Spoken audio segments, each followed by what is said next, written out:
Friedrich von Hayek foi um dos mais influentes economistas do século XX, responsável pela difusão da linha de pensamento econômico da escola austríaca. Recebeu o Prêmio Nobel em 1974 por seu trabalho pioneiro na teoria da moeda e dos ciclos econômicos, destacando-se na defesa do liberalismo clássico. Em 1944, no auge da Segunda Guerra, Hayek escreveu seu trabalho mais famoso, o livro O Caminho da Servidão, que destacou-se como uma das obras de referência na defesa do liberalismo econômico e foi considerado como um dos 100 livros que mais influenciaram a humanidade. Neste livro, Hayek nos faz uma série de alertas que, mesmo 80 anos depois, seguem mais atuais do que nunca, e é sobre este livro que falaremos hoje. Olá, esse é o canal Econofácil e hoje falaremos sobre o livro O Caminho da Servidão. Antes de mais nada, peço a você que deixe o seu like e se inscreva no canal caso você ainda não seja inscrito. Isso ajuda o nosso canal a crescer e o nosso conteúdo chegar a cada vez mais pessoas. Hayek esclarece no prefácio de seu livro que o que o motivou a escrever o mesmo foi a forma como a opinião pública inglesa da época abraçou posições políticas que mais tarde dariam origem a movimentos totalitários como o comunismo soviético e o nacional-socialismo alemão. Segundo as próprias palavras de Hayek, a escrita deste livro, abre aspas, foi motivada pelo desgosto que me causava a interpretação totalmente errônea dada pelos círculos progressistas ao caráter do movimento nazista. Hayek não se limita apenas à sua própria opinião, mas se utiliza também do ponto de vista de autores, filósofos, doutores, jornalistas e políticos da época, muitos deles socialistas, inclusive Max Eastman, amigo de Lenin, para demonstrar a semelhança política e ideológica entre os regimes socialista e nazista, demonstrando por vezes como o histórico intelectual de muitos líderes fascistas e nazistas possuem sua origem no socialismo marxista, como foi o caso do próprio Mussolini. Dessa forma, o autor afirma que este livro tomou gradualmente o aspecto de uma advertência à elite intelectual socialista inglesa. Hayek inicia seu livro demonstrando que durante algumas décadas, antes do espectro do totalitarismo se tornar uma ameaça real, a sociedade se afastou progressivamente das ideias básicas sobre as quais se ergueu a civilização ocidental. Nesse contexto, o autor destaca que até pouco mais de 20 anos antes do início da Segunda Guerra, o mundo era governado pelo que se definia de modo vago como as ideias do século XIX, ou o princípio do laissez-faire. Apenas 2 décadas mais tarde, o sentimento que predominava nas pessoas da época é o desprezo pelo liberalismo econômico dos séculos anteriores. O autor enfatiza que a tendência moderna ao socialismo não implica apenas um rompimento definitivo com o passado recente, mas com toda a evolução da civilização ocidental. Rapidamente abandonamos as características mais importantes da civilização ocidental, que foi construída a partir dos fundamentos dos valores judaico-cristãos, da democracia grega e do direito romano. Renunciamos progressivamente não só ao liberalismo dos séculos XVIII e XIX, mas também ao individualismo. Como resultado imediato desse afastamento e do surgimento dessas tendências progressistas, tivemos a ascensão de ideologias autoritárias.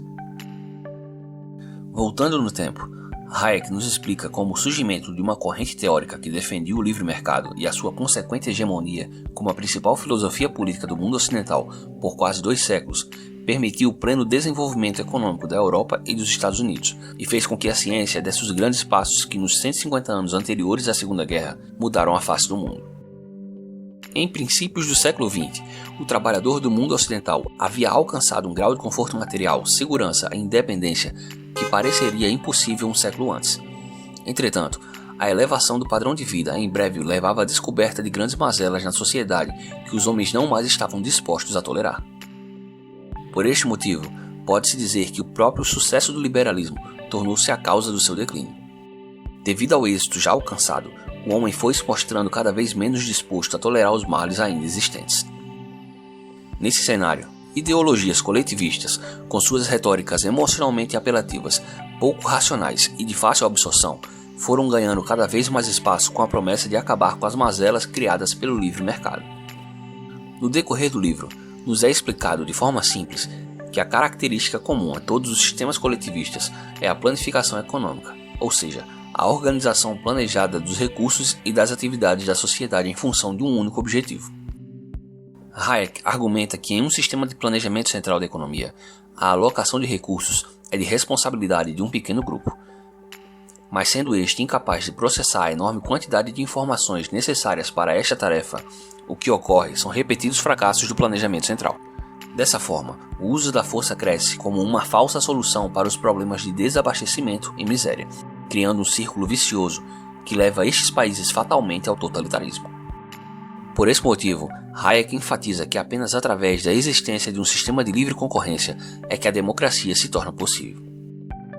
No momento em que for dominada por uma doutrina coletivista, a democracia destruirá a si mesma, pois a planificação da sociedade inevitavelmente conduz à ditadura, já que para que uma planificação se torne possível, ou seja, para que um comitê de políticos consiga organizar centralmente todos os recursos materiais e pessoais de uma sociedade, se faz necessário o uso de coerção e da imposição de ideias. A existência do direito absoluto à propriedade privada vai na direção oposta do intuito de um Estado coletivista. O sistema de propriedade privada é a mais importante garantia de liberdade, pois se todos os meios de produção pertencessem a uma única entidade como o Estado, essa entidade teria então o poder absoluto sobre toda a sociedade. Tome como exemplo que em um sistema de livre mercado, por mais que você não goste de aspectos de sua vida, como o lugar em que você mora ou o emprego em que você trabalha, você tem plena liberdade de pedir demissão e de vender ou abandonar a sua casa e se mudar para qualquer outro lugar, ainda que seja para debaixo de uma ponte. Já em uma economia planificada, em que todos os aspectos de sua vida, como seu trabalho, o seu salário e por vezes até o lugar onde você mora são decididos por um comitê de políticos, você não possui tal liberdade de escolha. Então, resumindo, a única alternativa à submissão às forças irracionais do mercado é a submissão ao poder arbitrário de políticos. O livro também nos alerta sobre as consequências morais da propaganda totalitária e de como elas destroem todas as regras morais da sociedade ao distorcer o senso da verdade e o respeito a ela. A completa perversão da linguagem através da mudança de sentido das palavras é um dos principais aspectos de regimes totalitários. Já em 1944, o autor cita termos como liberdade, justiça, direito, igualdade e democracia como exemplos de palavras cujos sentidos se inverteram a fim de torná-las instrumentos de propaganda totalitária.